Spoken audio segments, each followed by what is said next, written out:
So where you're kind of coming in here, we were thinking of, I suppose, and using plinths in an interesting way, in some way, to kind of, because this space is quite challenging without showcases, but something that kind of moves through the space, and then kind of thinking about a runway style plinth that's kind of split here with a curtain, so then these kind of stages of undress and then kind of final mannequin here type thing.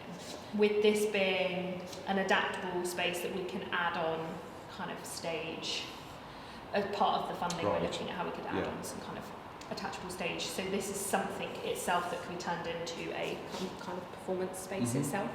It wouldn't be enormous, obviously, and we've got other spaces that we can use as well, but just thinking about that kind of, lifting a lid on this back of house experience and then physically being able to experience the front of house if you haven't ever been to a drag performance in some way, but also creating, I suppose, the opportunity for those look-throughs and how they influence each other.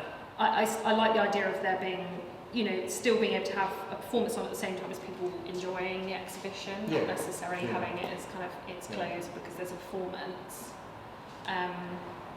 Because there isn't a kind of narrative at the moment. Do you think that narrative will have a route, or? If the visitor is going on a bit of a journey through to the, creating that feeling of going from behind the scenes to front, creating those feelings, there is a part of me that thinks we need to be putting them on a route through those different processes, almost as though they're getting ready with the performer and then moving through those, whether it's a ritual, a pre-show ritual, all those things. If we're kind of sending them on that journey, so then they do feel very in the front of house bit, and there's a different kind of,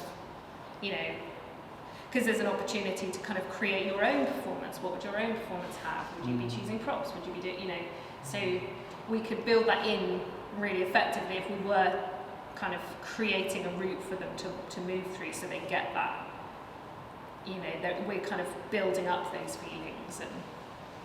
But then it could also be very much like it's just each different area is talking about a different element of the process. And you can engage with it at different times. If we are thinking of a journey, is there a logic in this? Is there a logic to what comes first and what comes next and what comes next and what comes next? If this shape to me is very fashion based, and I understand that you would have maybe a series of stages to the end one.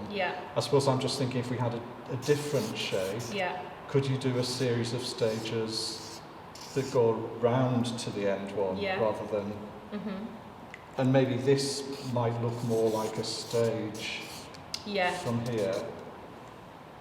Especially if that would be easier in terms of not having to add anything on for when it was performance, which would be easier for us when getting the space ready for events.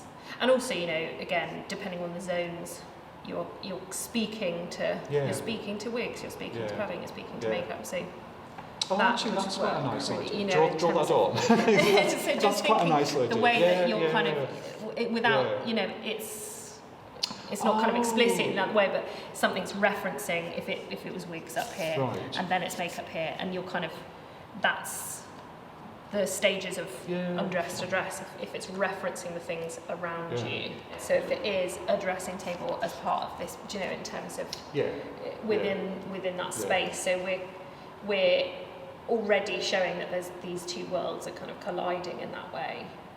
I was thinking of that, if we could, so obviously with the historical part, we are going to try to at least go to archives and whatever, and look at actual ephemera, which is difficult to borrow sometimes, but if we could have, like, from the Palace Theatre, they would probably be happy, it's not a museum, to give us stuff. If we could have a regular museum desk case that is built as a dressing table, so it's got space underneath, a chair, a mirror with lights, and then there could be a video of someone sort of having their makeup on, and those postcards, which will be reproductions, but also under the plexiglass, there could be you're sitting down and having a look. So you're sort of blending as well. An hybrid in between that kind of furniture and the museum furniture. And also because I think sound is so important in both the front of house and back of house of this kind of journey, the different sounds that you'd hear, the kind of muffled outside. So that, I think that could be really interesting, something spoken around Yeah. terminology and meanings and words, and especially if you can get someone who's a little bit older who could maybe talk about shifts in meaning. That could be really interesting, I think. Yeah.